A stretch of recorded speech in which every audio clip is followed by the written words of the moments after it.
We're here on our second YouTube promotion video. I'm quite excited about it. I'm quite excited. Yes. And what we're promoting is our 100th episode. I cannot believe we've made it this far. I can't either. 100 is just a huge number of episodes. I feel like it was just yesterday that we were sitting at Sensei Jackie's dining room table, and we're sitting here in front of this mic with all of these different features and trying to figure out how we were going to do this. And here we are. It does feel like yesterday. Yes, and here we are almost 2 years later. Outside of our premiere, was our first episode about the first day you walk in the dojo? Because that makes sense to me. Yes, what we would yes, have done. that was. Yeah. And Landon was about 6 inches shorter.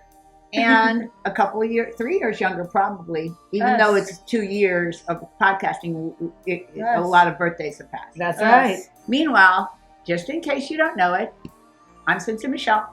I'm Sensei Jackie. And I'm Landon, and you're finally seeing us. Well, you can go back and see us on our live, I think it was about archery episode. The archery timeline episode. We did a YouTube live event, and we did Black Belt promotions. That's right. We were all there then. Yes, for sure. Okay, so I thought about a lot of different things for the 100th episode and the celebration of it. And what I landed on was I went out and I interviewed about a half a dozen, maybe 8 different people on why do you take karate? I went with all different ranks, all different people, all different genders, all different dojos, just to find out if everybody said the same answer. And spoiler alert, they do not. Oh, they do not?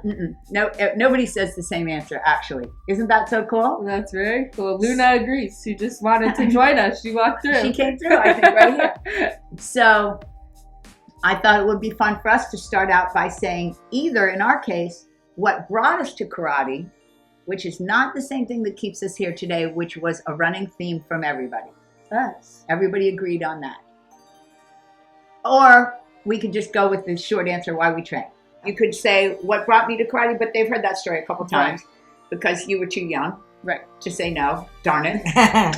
Or maybe you progressively, since we've talked about this so many times over the years, maybe you have watched your goals and your motivations change a little bit. That's a cool thing when that happens. Us. Or maybe you just want to jump right to, now that I'm a 3rd Q, a 3-stripe brown belt, for those of you who follow rank a little bit in karate, very advanced, lots of obligations in the karate dojo. So which way do you want to go on it? I think I'm going to talk about what I feel, why I train in karate. I remember the first time that I was asked that question was at, I think it was our Wednesday night dojo at a Pine Island Montessori school. And I remember I was sitting there and I think it was my first stripe test. And there was a girl who was a few ranks higher than me. Shout out to Shannon if you're seeing this.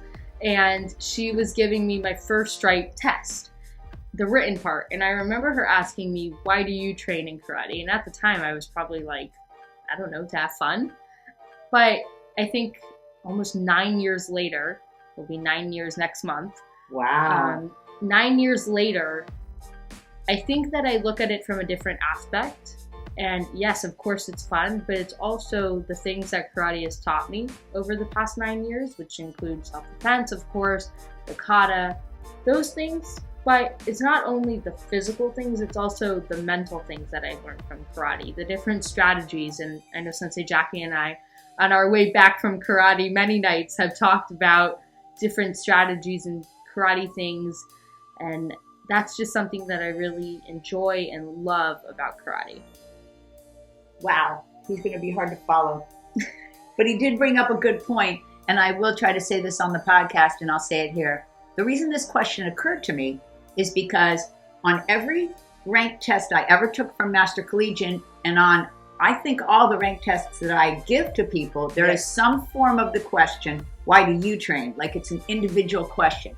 Not why do you train, but why do you actually train? Mm-hmm. And that's how I came up with this idea to begin with. And, you know, when we do give that test, I always say to the student, there's no wrong answer to this question. Mm-hmm. I don't want you to think something back that somebody told you. This is about you. Agreed. 100% agree. Okay, you want to go or you want me to go? I can go about why I came to karate. Oh, cool. Why I came to karate is so different from why I'm here now. And it's a change of circumstances and a change of 27 years. So hopefully I grew a little in those 27 years. That would be funny, though, if a person remained exactly the same, like they were Rip Van Winkle, and they just slept through the whole thing. Oh, my goodness. About 27 years ago, there was a tragedy in my family. And I didn't, while I still had my previous job, it didn't take up all the time and all the mental space that I needed. And a friend of mine that I had known for a long time said to me, Shout out to Sensei Morale, and rest in peace, my love. yes, said, you know what, Jackie? I'm taking karate. Why don't you come with me? And I said, okay. I don't have anything to do Wednesday morning or whatever day it was. And so I met her in the parking lot of a dance studio in downtown Hollywood, and pulled up, and she was there, and she said, oh, I'd like you to meet my sensei. I had lived in Japan, so I knew what the word sensei meant, which was great, and I could also count to 10. And Wow. I didn't know either that. Well, I knew didn't know that that you did either. now, but I didn't know that at the time that you did that. so I got out of the car, met Sensei Michelle. She was very welcoming and said, come on in and, start training. So I did, and it's like it got a hold of me in a way that nothing had ever done before. And I couldn't not go. For those of you who hate double negatives, this is the truth. I could not keep myself away from the dojo then or now. Sometimes a double negative gets the job done. Us. Correct? No, I think so. Okay. So I'll do the why I stayed part 2 when I first, not part 2, but why I stayed question also. Because it's not anything like yours. So when I was in my late teens, early 20s, I 100% realized I needed to make a life change. I just was not going down a good road at all. Us. And so I started taking classes at the community center. And one of the classes I took was gymnastics, and my gymnastics teacher's name was Al, and he said, look, I teach Aikido, come out and try it. So I did. We did not wear uniforms. We did not get rank. We just trained for about 6 weeks. And then all of a sudden, I went to train, and he wasn't there, and the people said, come back next week, we're going to have a teacher.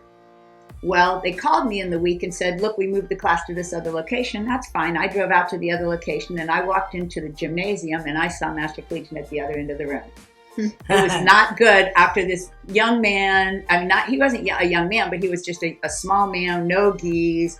These people were wearing black gis in the back of the room. They were actually training, waiting on us. It was very intimidating. So I turned around and walked away. But then I got to my car and I said, I paid for the class. I should just take the class. I paid for it and finish up the term. So I went back in and I sat down, and every single person in the room was brand new. Nobody in the room was an old timer, except for the teacher and his helper. Shout out to Richie Ionelli, who was the helper. Hey, Sensei. And at the end of the day, I got this feeling from Master Collegian that it was so inviting and intimidating at the same time to be around him, like two opposite poles pulling and pushing you at exactly the same time. And I said to myself, that is so interesting. I'm going to stick around and see how he does that. And that's why I stayed on my first day. Now, if you jump to a year and a half later and I'm doing a 3-stripe test, and I reevaluated my life when I saw that question on the test.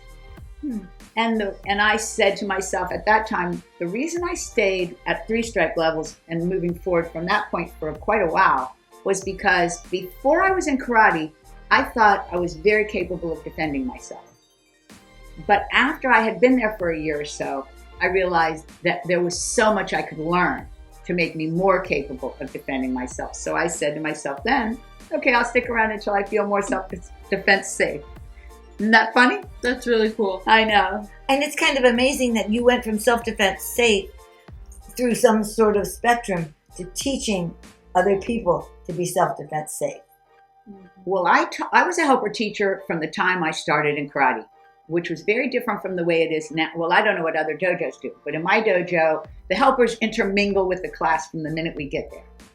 And everybody is recognized. But when we were helper teachers, Master Collegian and the other teachers, they started the class, but we sat in the back. At that time, we sat on this pool table, and we just sat there and waited for him to call us and give us a job. And my first 2 or 3 or 4 or 8 times coming out as helper teacher, he didn't even call on me. I just sat there and waited and sat there and waited and sat there and waited until finally one day he said, "Okay, Michelle." And he took me as a helper teacher. It was so cool when it finally happened, right? Do you remember what you did your first helper? Soft Tayuka. Oh, wow. Wow. That's what I taught for my first helper teacher. That's And- really cool. So I taught self-defense with people, gosh, since I was a white belt. Every time that you had an opportunity to go out and teach self-defense, I did it with a half a dozen different black belts and watched their styles of teaching. Master Collegian style was one way. Ron Russell's style, shout out to him, was another way. I even taught with Sensei Jim Price. Oh, wow. He taught a nice self-defense class. Really? He had a bad falling out with Master Collegian, so there it is there. But he did teach a nice self-defense class. And I believe he's still teaching it, from what I read on Facebook. Good for him. Because self-defense, as we all 3 know, and we hope you get into one, very important subject. We love it. Yes. Okay, so what are we telling you to do? Tune in on Yes. September the 27th. Woohoo! Is that the day that's the day it's Yes, airing. It's a airing. Monday morning. And listen to our episode of all the different karate practitioners and why they train. Some of the stories are really fun. All of the stories are really interesting. Yes. At the 100th episode, it's time for me to say thank you to Landon. Oh my gosh, what a mess we'll be when he leaves off for college. It's okay. Right? You have 5 more years. Thank you, Sensei. We have to learn a lot in 5 years. Oh my gosh.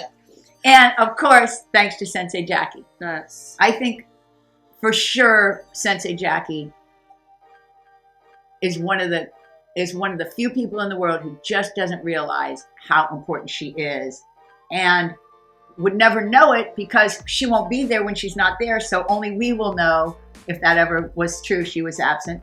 Like when she's absent in the dojo, I notice it. Yes. We totally notice it, but you're not there, so you don't notice it.